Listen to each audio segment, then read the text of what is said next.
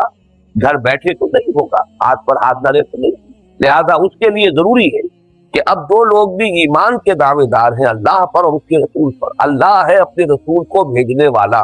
اس پر بھی ہمارا ایمان ہے۔ رسول کا مقصد قرار دیا گیا غلبہ دین حق، اور رسول پر ہمارا ایمان ہے۔ تو جو لوگ بھی اللہ پر اور اس کے رسول پر ایمان کے مدعی ہیں، دعوے دار، اب ان کا فرض کہ وہ تن من دھن اس مقصد بعثت محمد علیہ صاحب الصلاۃ والسلام کی تکمیل کے لیے لگا دے، کھپا دے پر۔ لہذا نہایت پرزور دعوت ہے جو ان 4 آیات میں سامنے آ رہی۔ میں ذرا چاہوں گا کہ اس رب کو ذرا اور گہرائی میں آپ سمجھ لیں، اس لیے کہ آیت نمبر 9 پر ایک گفتگو ہم اس اعتبار سے بھی کر چکے ہیں کہ یہ آیہ مبارکہ نبی اکرم صلی اللہ علیہ وسلم پر نبوت اور رسالت کی تکمیل کا بیان کر رہی ہے۔ یعنی ختم نبوت کا ایک تصور یہ ہے کہ پہلے نبوت کا سلسلہ چل رہا تھا، حضور پر وہ آ کر ختم ہو گیا، اب آپ کے بعد جیسے کہ حضور نے فرمایا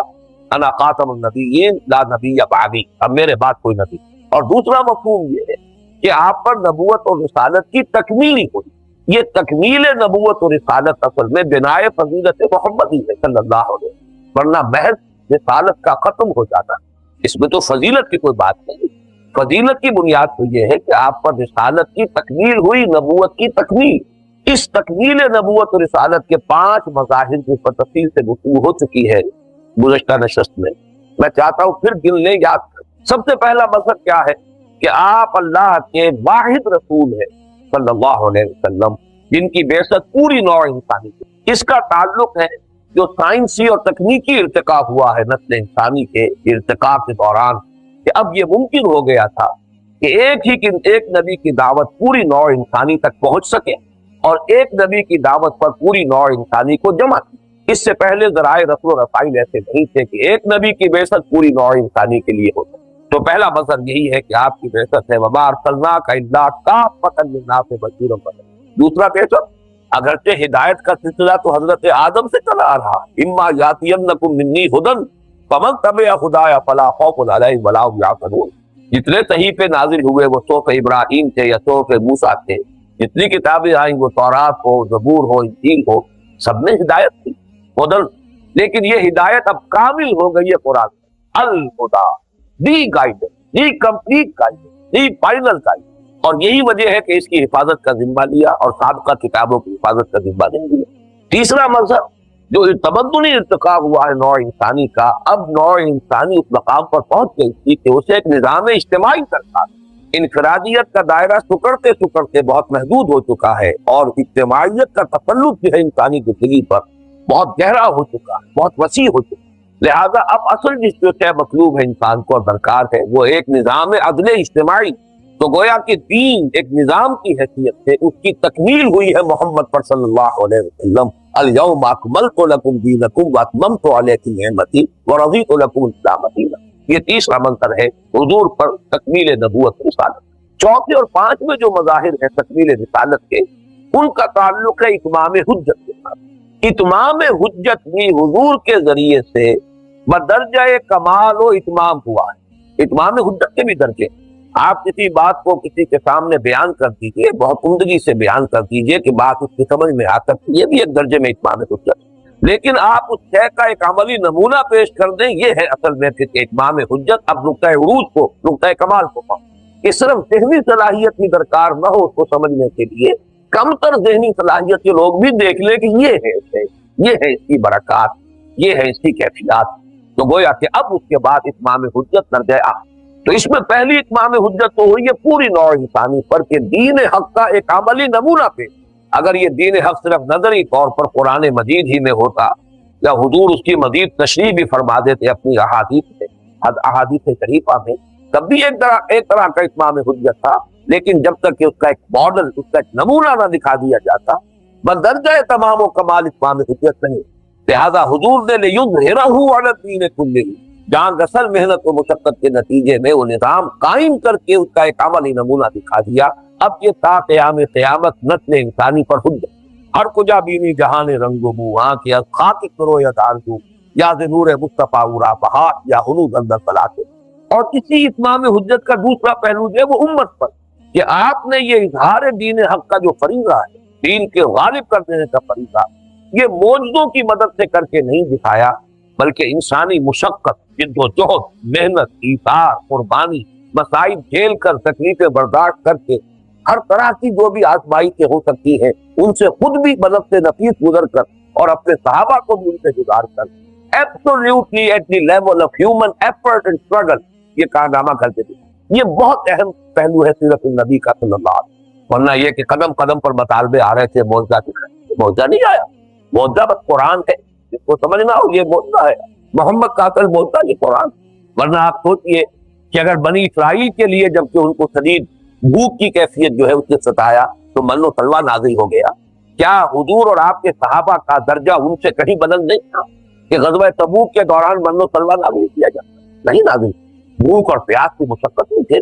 ہیومن لیول پر ایفرٹ کا ایک نمونہ قائم کیا ہے دنیا میں، ایثار، قربانی، جد و جہد، مصیبتیں جھیل کر۔ در حقیقت یہ جو ہے آخری اتمام حجت یہ امت پر، کہ اب جب بھی اظہار دین حق حالت دین کلہ کا فریضہ سر انجام دینے کے لیے امت میں سے کوئی گروہ کھڑا ہوگا تو اس کے سامنے حجت موجود ہے۔ یہ تمام مصیبتیں، یہ تمام تکلیفیں، یہ تمام آزمائشیں محمد رسول اللہ والذین معہ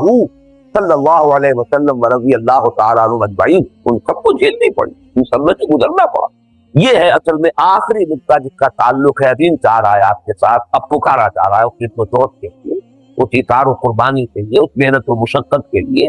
اس جاں گسل جد و جہد کے لیے۔ یا ایھا الذین آمنوا هل ادلکم علی تجارۃ تنجیکم من عذاب الیم، اے ایمان والو، یہ جو اصطلاح ہے اے ایمان والو، کتاب کا جو یہ صیغہ ہے، بارہا میں عرض کر چکا ہوں کہ اگرچہ لفظ آتا ہے یہاں پر ایمان کا، لیکن مراد یہاں پر ہے تمام مسلمان، ان میں منافقین بھی شامل ہے، جو بھی مدعی ہے ایمان در حقیقت اس سے اے ایمان والو۔ قرآن مجید میں کہیں مسلمانوں کو خطاب نہیں کیا گیا یا ایھا الذین اسلموا، کہیں منافقین کو خطاب نہیں کیا گیا یا ایھا الذین نافقوا، لیکن چونکہ اہل ایمان ہی کے گروہ میں مومنین صادقین بھی تھے، منافقین بھی تھے، اور ایک بین بین کی کیفیت بھی تھی جس کا تذکرہ سورہ حجرات میں آ چکا ہے۔ قالت الاعراب آمنا قل لم تؤمنوا ولکن قولوا،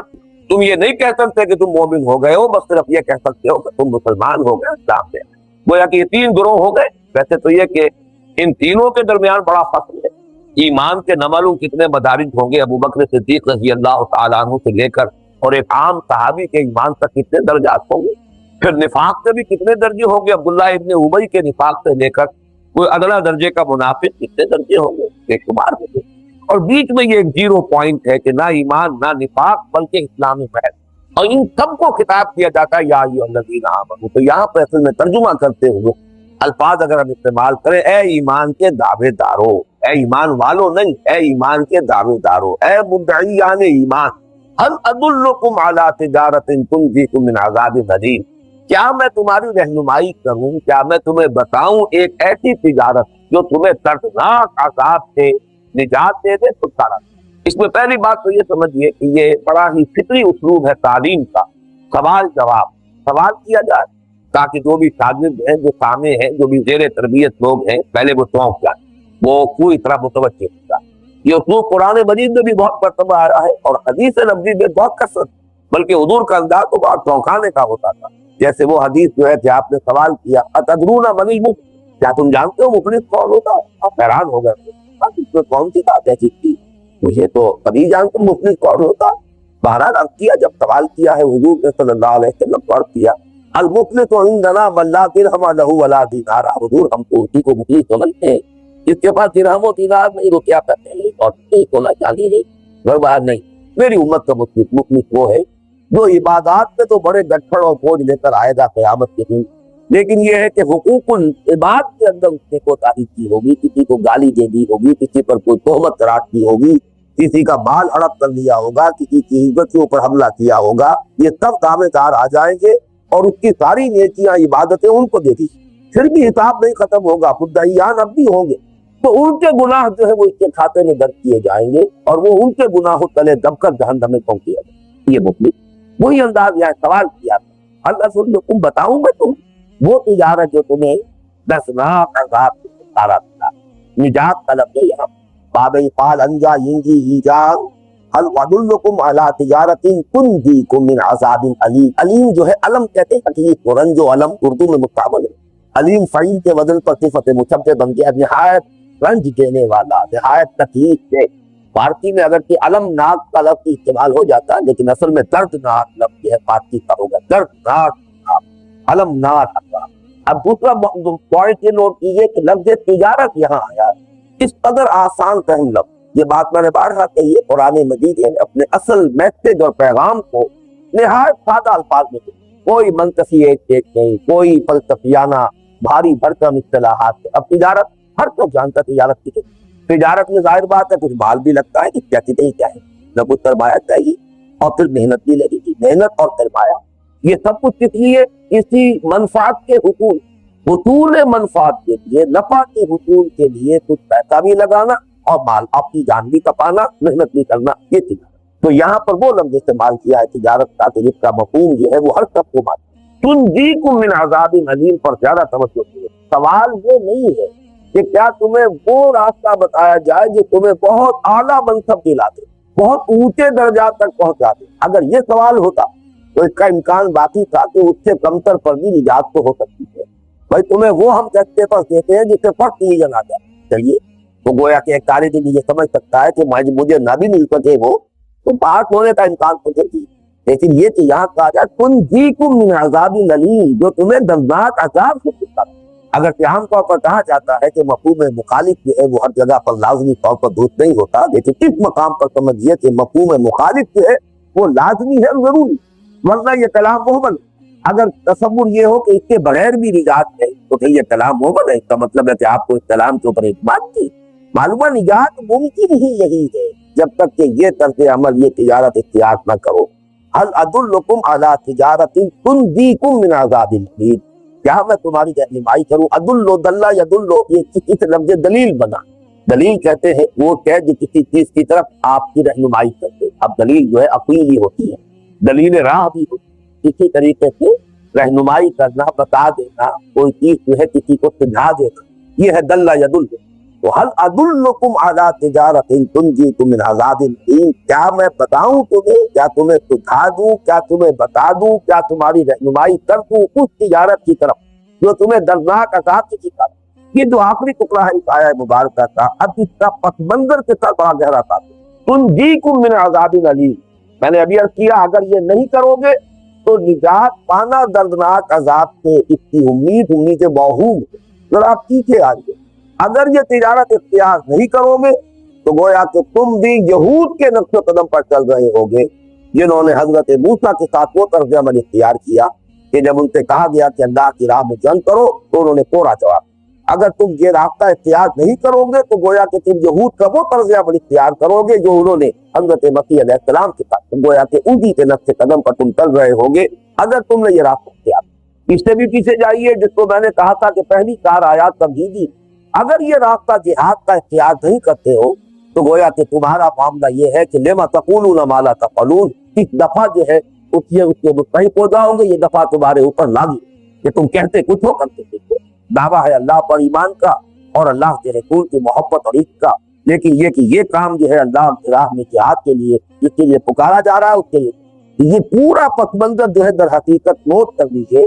کہ تنجیکم من عذاب علیم، عذاب علیم سے چھٹکارا پانا ہے تو یہ کام ضرور کرنا ہوگا۔ اگر یہ کام نہیں کرو گے تو گویا کہ تم یہود کے نقش قدم پر چل رہے ہو، اگر یہ کام نہیں کرو گے تو گویا کہ تمہارے اوپر وہی دفعہ جو ہے وہ عائد ہو جائے گی کہ لما تقولون ما لا تفعلون کبر مقتا عند اللہ ان تقولوا ما لا تفعلون، کیوں کہتے ہو جو کرتے نہیں ہو، اور اللہ کے غضب اور بیزاری کو بھڑکانے والی ہے یہ بات کہ تم کہو جو کرتے۔ اس مقام پر میں چاہتا ہوں کہ ایک آیت مبارکہ